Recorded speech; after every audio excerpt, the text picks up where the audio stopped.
Today, we break down the best and worst rookie performances from NFL week number 8. Let's get into this. I do this every single week, as well as a stock report, which is identical to this for the college prospects coming to the NFL draft. If you guys do want to see the full list of every single rookie that took a snap every single week, I gave him either a losing grade, a mediocre, a winning, or of course a non-applicable. Feel free to go over to the Patreon. $5 a month, you get that, the extended stock report lists, as well as being able to see all of my evaluations, my big board, and extended videos when I do positional rankings. And then we're going to be putting all the interviews up there. I know I've said I'm going to do it, but at the same time, I've also wanted to get some new stuff up there rather than just making an archive. But let's get into this. Starting out with the superstars of the week in no particular order. We're starting with RJ Harvey, running back for the Denver Broncos. He has been both on the highs as well as the lows of this list. It's good to see him at least show that when he's given a more expanded role, he ends up having a bigger impact. But this past week, he ended up having 7 carries for 46 yards and 2 touchdowns on the ground, as well as 1 reception on 1 target for 5 yards and a touchdown. So grand total, 8 touches, 51 yards, 3 touchdowns. That's a big, big win there for RJ and a team there in Denver that is actually kind of getting red hot right now. And it's good to see that RJ is being a strong piece of that. Now let's talk about somebody that I've had a ton of people bitching at me for not including on the list. Now he has gotten a winning grade for pretty much every single week. So do not worry. If you are a Patreon subscriber, you guys already know about this. Again, $5 a month. If you guys just don't want to go through and check everybody, it's the easiest way that you guys can just end up seeing in a very succinct way.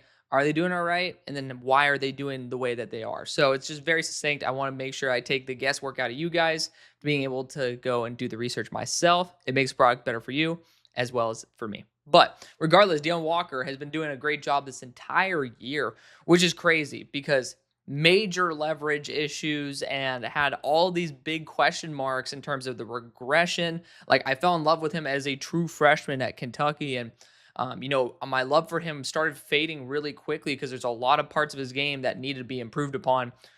I don't know what the hell they did in Buffalo, but God bless them because they end up unlocking the true potential of Deon Walker. And this past week, he had a 57 defensive grade. Again, PFF grades are just good for reference. I care a lot more about the impact plays, like 4 pressures and 2 defensive stops. He's been killing it this year. Shout out to Deon Walker. Now let's talk about Ariante Urzuri, tackle of the Houston Texans. I ended up going up against San Francisco this week and had an 82 pass blocking grade with 2 pressures allowed.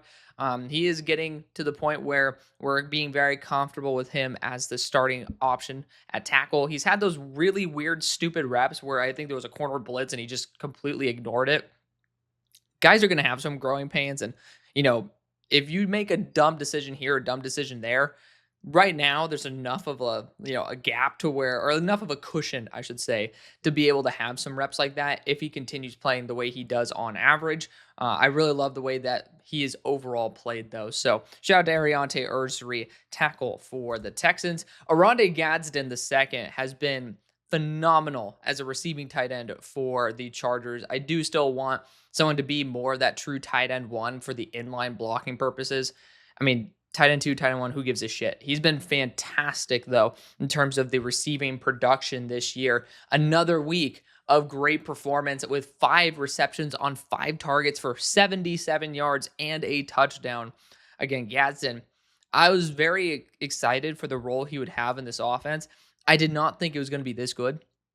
Like, Oronde ended up, so I got to see him at the Shrine, and he looked fantastic there. Some people thought he was up to 250 at that time. Obviously, now he's at 236. It's pretty clear that he was not. But Oronde ended up catching a sideline pass, and Moi was right in front of said man on the sideline. And if it weren't for a much larger gentleman behind me absorbing me flying into him, we might be having a much more horrifying story of the time I ended up having a close encounter with Oronde Gadsden. But he's done a phenomenal job. Great pickup for the Chargers. And now I think maybe someone like Miles Kitzelman, if you want to get him more as the blocking tight end. Obviously, if you want to have a more tight end focused approach, Eli Raritan earlier could be a move, but regardless, getting a guy who is a good blocker is just essentially going to be what creates that nice 1-2 punch there with Gadsden for the future and is solving a huge issue for the Chargers that they have not been able to really fulfill. Abdul Carter, no surprises next. He has been so damn good. People are trying to talk about Abdul as like a disappointment. And I mean, Brett Coleman ended up putting up this post basically saying, pressures on like non-screens, RPOs, etc. And Abdul is by far the leader in that category. Now, do I really like focus solely on pressures? No, I do think it's extremely important. I think pass rush win rate, in my opinion, is a little bit more important, but I'm not saying that disqualifies Abdul in any way, shape, or form. I'm just saying don't just look at that list and say these are the best edge rushers because of that. But Abdul, when utilized as a proper edge, has been so damn good. This past week, 74 defensive grade, 5 pressures and 2 stops versus the Philadelphia Eagles. I mean, I'm just telling you, Abdul is showing to be, I had him great as the best pass rusher in the class. Yeah, I had my whiff on Swinson. Of course, if I ended up knowing about the off-field stuff, maybe would have changed my mind a little bit. But that's to say, it does not disqualify me for having my opinion. That's how you guys know. I'm always going to be honest. I'll get burned. It happens, but it allows us to have those opportunities to be completely honest with each other and learn why we did well, why we did not. And, for Abdul being my pass rusher one, pretty happy with that. And so he ends up continuing to prove it. And he's been actually pretty reliable overall. More reliable as a run defender than I expected. Not saying he's a reliable run defender, but I'm just saying, I had pretty big doubts of the early returns on Abdul in that aspect. But Chim DK has been a baller. I mean, he was somebody early on in the year, like the first 3 games. I don't think he had a positive yard. I think it might have been like 3 receptions for like -1 yards. But he was a great returner. And he is a great returner. But he's turned it on as a receiver as of recently. This past week, 8 targets, 7 receptions at 93 yards, and a touchdown. I think he had not a touchdown. I apologize. So 8 targets, 7 receptions, 93 yards. He had a carry for a yard as well. So essentially 8 touches, 94 yards. Chim DK really has proven to be someone who has the potential to be a wide receiver 2. I think Almainer should be that, or Almainer should be that. Then Chim should be a wide receiver 3/4. And then you end up tossing in a true 1 into that equation. I think he's going to sing like harmony. I mean, Calvin Ridley was supposed to be that. Just going to say, not really going to be a fan of that for the long run. I'm a super huge fan of elusive route runners like Calvin Ridley, but unfortunately, just the overall product hasn't been screaming wide receiver 1 to me. And I think these younger guys have a much better chance to improve the roster as they can end up, getting a new number 1 in the building. Next, we have RJ Mickens, defensive back for the Los Angeles Chargers. He was a player who I thought was really solid. I didn't think he was this good, if I'm going to be completely frank. I thought he was a little bit more of an early to mid day 3 player, ends up going late day 3, and has proven to be someone worth a day 2 pick at the very minimum. 75 defensive grade, targeted twice, allowing 0 receptions and having an interception this week. Fantastic performance there for the defensive back out of Clemson. Then we have Jackson Dart, quarterback for the New York Giants. Sucks to see what happened to Scat. Definitely somebody who I ended up really, really liking through this whole process and ended up like loving him on the Giants, the energy, like seeing essentially how Dak and Zeke were to a much lesser degree with Dart and Scatabo was just so damn cool to see.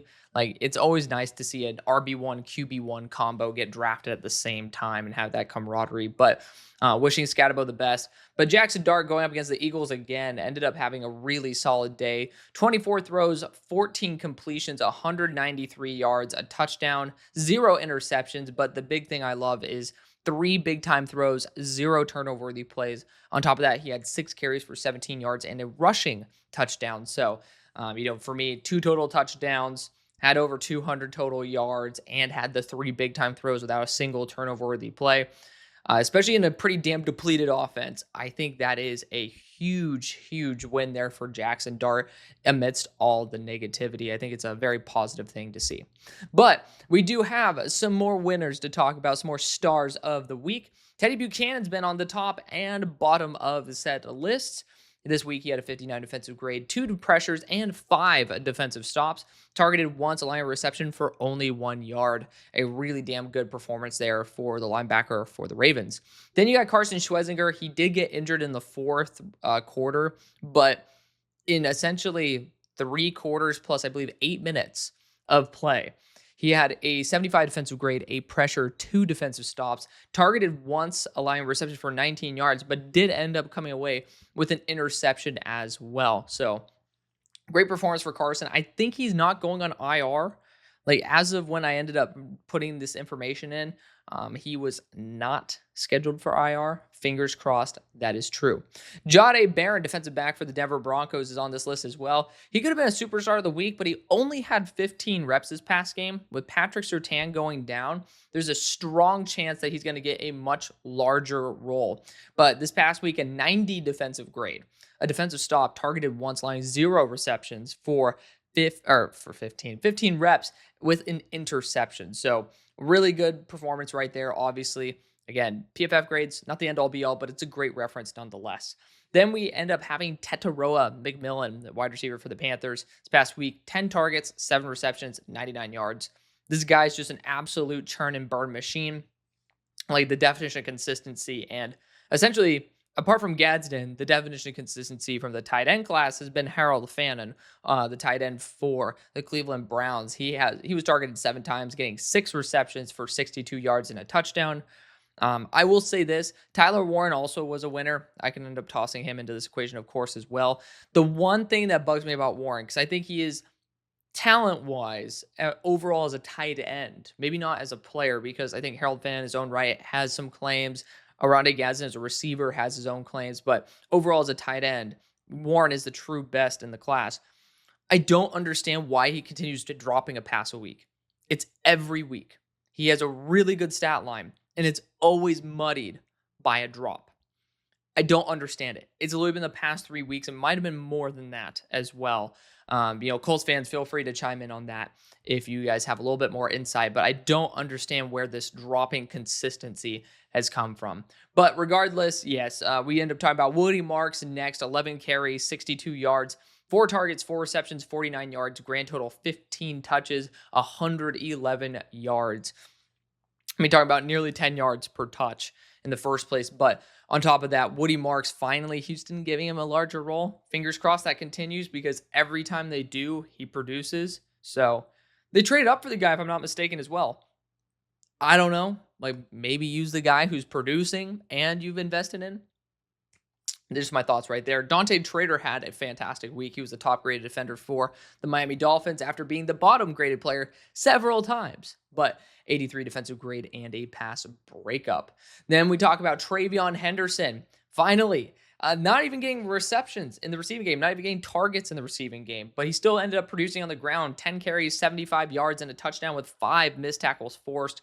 A great performance there in their defeat of the Cleveland Browns. What I do love about this is that I'm always a stickler when it comes to like the long run being, a 60+ yarder. I want to take out at least one of those just to understand the consistency basis. If I'm not mistaken, Trey Henderson's longest run was only 29 yards. So if you take that out of the equation, quick math off the top of my head, that's still 9 carries for 45 or 46 yards.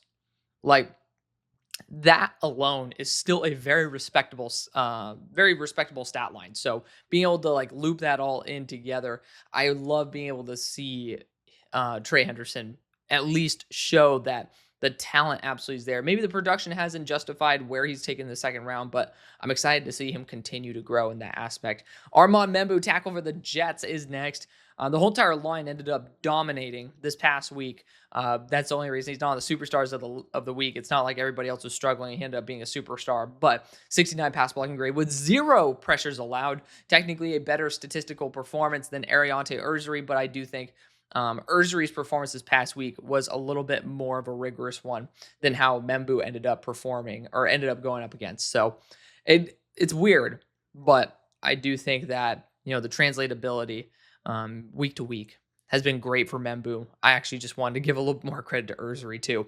Then you got Trey Amos, also someone who's been on both sides of this list. More on the positive than the negative though, but in a pretty big margin. The cornerback for the Commanders, 69 defensive grade, a defensive stop, targeted 3 times, allowing only 1 reception for 6 yards and a pass breakup. This is versus the Chiefs as well with Rashee Rice. It's good to see Trey Amos do so well because he was my guy who ended up writing some articles back when, Football Analysis YouTube Garrett ended up having his website. Ended up writing a couple articles where it ended up being one of the articles that didn't get posted was like my biggest steal of the entire draft was Trey Amos based on the impact, I think, for the roster. So next we have Dillon Gabriel, the duds of the week, by the way. This is the opposite side for those of y'all who are listening to the audio or at least just not watching your screen. Dillon Gabriel was one of the worst performers this past week. He has just proven to be absolute ass cheeks. I hate to say it. Like, I really wanted this story to be different, but I also never really saw him as a Stefanski-styled quarterback. It's a weird spot for him to try to grow and shine. 35 throws, 21 completions, 156 yards, 2 touchdowns, 2 picks. That doesn't scream worst player of the week, but 0 big-time throws, 3 turnover-worthy plays. You guys know me. I'm a stickler for that. And also, to be fair, PFF is extremely hot and cold when it comes to big-time throws. I will say there are some really, really good throws that they will just not. They're like allergic to giving guys like Dillon Gabriel big time throws. But regardless, 1 carry for 13 yards on top of that. It's just in a pretty bad performance versus New England, who I think they have some susceptibilities, especially when you have Harold Fannin producing the way he is. The linebacker core for the Patriots being as susceptible as it is. I think there is an opportunity for him to be a lot more consistent overall and have a much better performance, especially when trying to chase the scoreboard. But we're sticking with the Cleveland Browns for our only other dud of the week. It's Dom Jones, their cornerback, UDFA. Ended up having a 46 defensive grade, targeted 3 times, allowing 3 receptions for 48 yards and a pair of touchdowns. So obviously not a good performance, especially for a team that just ended up trading away Newsome, ended up bringing in Tyson Campbell. Like, there's still some uncertainty there. The pieces are still kind of being put into place. Guys need to get healthy. This is just not the performance you want when you have dudes on the field, especially when you have Drake May slicing and dicing for a pair of touchdowns. It leaves a bad taste in your mouth. But let's talk about the rest of the losers of the week, duds of the week, whatever you want to call them. Malachi Starks has been struggling. On a defense has been extremely bad. So it's not all on him in any way, shape, or form. My defensive back 2 of the class, 50 defensive grade, a defensive stop, targeted 4 times, allowing 3 receptions for 56 yards. Not the worst performance in history, but at the same time, it is definitely something that you want to see, like, at least somewhat better, like some improvement over the year. And, he's been utilized in the slot sometimes, looks really lost there. It reminds me a lot of when I believe Matt Golden ended up taking this dude to the house for over 200 yards. Very embarrassing performance for him back last year for the Bulldogs. Then you got Princely Umamielen, the edge rusher for the Panthers. He's had some great weeks. Definitely just a little bit hot and cold this past week. A 28 defensive grade with 0 production. So 0 big time plays, which are pressures as well as defensive stops, forced fumbles, etc. So I just definitely want to see a little bit more consistency there, but I would say I'm not worried at all. Dylan Fairchild, the Cincinnati guards are just consistently on this list. They're always underperforming, in my opinion. 32 pass blocking grade with 3 pressures allowed. Just not really acceptable to me. Shamar James, the linebacker for the Cowboys, also has been on the stock down portion quite a bit. He's had some wins, though, some really good weeks, but 28 defensive grade this past week with 2 targets, 2 receptions allowed, 31 yards and a touchdown. You guys know me. I'm a stickler whenever I see a rookie give up a touchdown. Then Donovan Jackson, guard for the Vikings. With Carson Wentz getting injured so much, it was so clear that he was not healthy. And then, just the evisceration he experienced. Like, definitely not a huge fan of when a guard gives up 4 pressures and gets a 50 pass blocking grade. Just not my big thing there. Kelvin Banks, he gave up 6 pressures this past week. He had a 63 pass blocking grade.